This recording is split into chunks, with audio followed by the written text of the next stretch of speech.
I've always been a big fan of the early installments of the Sonic the Hedgehog series, and Sonic Jam for the Sega Saturn was certainly a surprising addition to its library, providing a library in itself of 4 different Sonic titles from the Sega Genesis era just before it. This compilation includes Sonic the Hedgehog 1, Sonic the Hedgehog 2, Sonic the Hedgehog 3, and Sonic & Knuckles, all available to be locked onto their standard functionality through the virtual Sonic & Knuckles cart. Sonic 1 gets you Blue Sphere, Sonic 2 gets you Knuckles and Sonic 2, and of course Sonic 3 gives you the full Sonic 3 and Knuckles experience.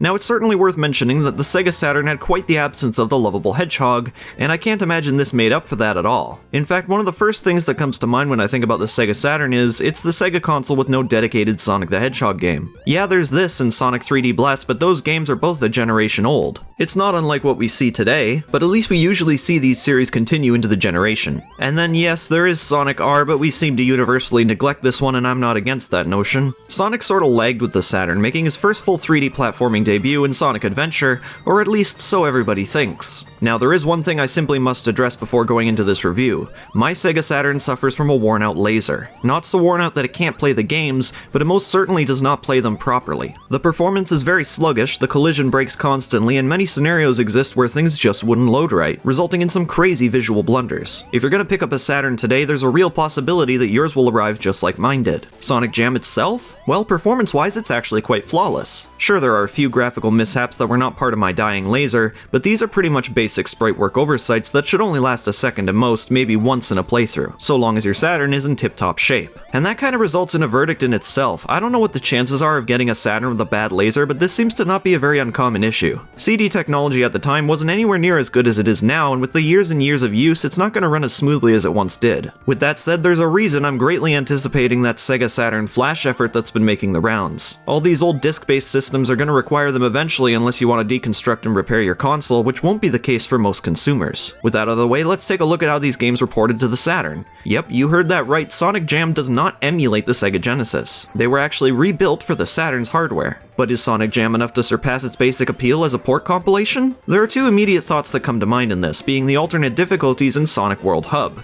First off, let's talk about the difficulties. Now this is a bit of a weird one. There's an easy, normal, and original difficulty for all the games. Easy difficulty varies between games, but consistent on this difficulty would be the nerfed level design, 3-hit boss fights, and they all consist of just 1 act. The act selection for Sonic 1 seems to be completely random, as if they're the developer's preferred levels. You won't even fight Robotnik once until you've reached the end of Labyrinth Zone, then just once more in the final fight. In Sonic 2, you start on Act 2 of Emerald Hill Zone, then continue the rest of the game through each first act. In Sonic 3 and Sonic & Knuckles respectively, you'll finish the first act of the first level, then continue through the rest of the game on the second acts. The other 2 difficulties are much simpler to explain. Normal basically integrates the nerfed level design from the easy difficulty while letting you play through all the zones. Original is exactly as it was meant to be played on the Sega Genesis. Playing through the easy difficulty was a bit odd at first. This practically random layout of Sonic stages in rapid succession is bizarre, and I can't think of another way to put it. For a quick run of Sonic fun, there is some appeal here, and with that I feel like they should have labeled this elsewise, like a speedrun challenge mode perhaps. Don't go too fast at the final boss of Sonic & Knuckles though, or else you can actually break the game, and Robotnik just explodes infinitely. Yep.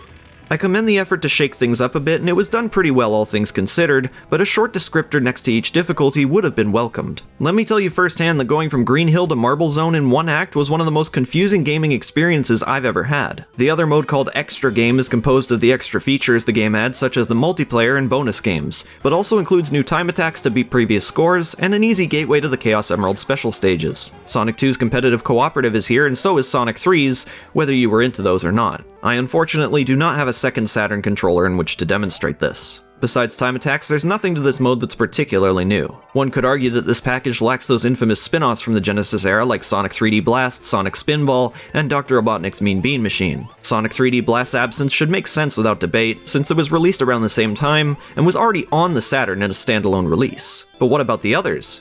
It makes me wonder why this wasn't called the Sonic Trilogy for Saturn, as Jam is pretty nondescript. Nevertheless, Jam is not emulating its games. If Sonic Team wanted to include Spinball and Dr. Robotnik, well, they'd need to have them each also recreated from the ground up, so I imagine the demand for the other games wasn't anticipated enough to substitute that potential workload. But to everyone's desires, that Sonic Jam allows you to save the game status to the Saturn's memory card so you can pick up the game where you left off. You don't get a level select unfortunately, but that's already more than I can say for the Sonic Mega Collection. Perhaps this had to do with the difference in porting the games and emulating them, which is what Mega Collection does. Those who know the history behind Genesis emulation might reminisce about various attempts to do so, resulting in terrible sound quality. You'd expect, especially since Jam isn't emulated, that these issues would not be present. While the music plays fine, some of the sound effects do not. Whether these are being played via MIDI or not, a couple of them tend to sound a little fuzzy, as if they were manually compressed.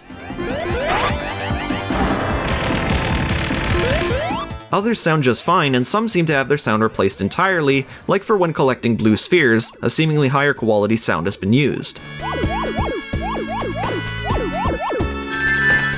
The balloons in Carnival Night Zone just suck though. Why did they replace a balloon sound with, like, a mini explosion?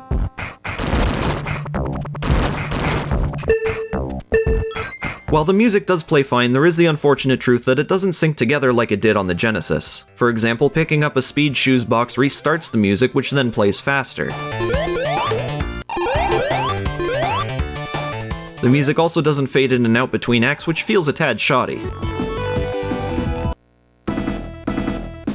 Don't quote me on this, but from the information I've gathered on forum discussions, the Saturn frequently used sampled audio formats that essentially made playing these as if they were running on a CD player. Still, they could be the same MIDIs used on the Genesis. I couldn't readily find this information online, but considering the transition to the Saturn was mostly flawless otherwise, I would assume unfamiliar gameplay elements like these were just too difficult to recreate for the hardware in a reasonable time frame. Outside of the trilogy, there exists the World Hub, which is what most people seem to refer to when talking about Sonic Jam. There's an origin story to it, but with the vast number of videos covering that topic already, I'll save you the details and throw a card up there if you're interested. You can interact with a few environment details like these hint monitors from the trilogy of games that inform you how to do things like unlock level select and sound tests within the included games. I'm not so sure why these didn't just appear as an option in the extra game menu, but I suppose it's another reason to get you into the World Hub. You can hang on to Tails, which is kinda cool I guess, but basically the reason the hub world exists in the first place is to provide a more engaging way to switch between games and bonus features, which I should mention Sonic Jam has no absence for. You don't have to unlock any of this stuff either. To be honest with you, I think beating some of the included games first would have brought a lot more replayability to the titles, but it saves me the time of playing each game to its completion just for this review, so I shouldn't complain. In a way, it also negates the necessity for a memory card expansion that owners of the Saturn might have not picked up. So is Sonic Jam worth recommending? Well, I think it is a great option for playing through the Sonic trilogy, if not the best way to do so.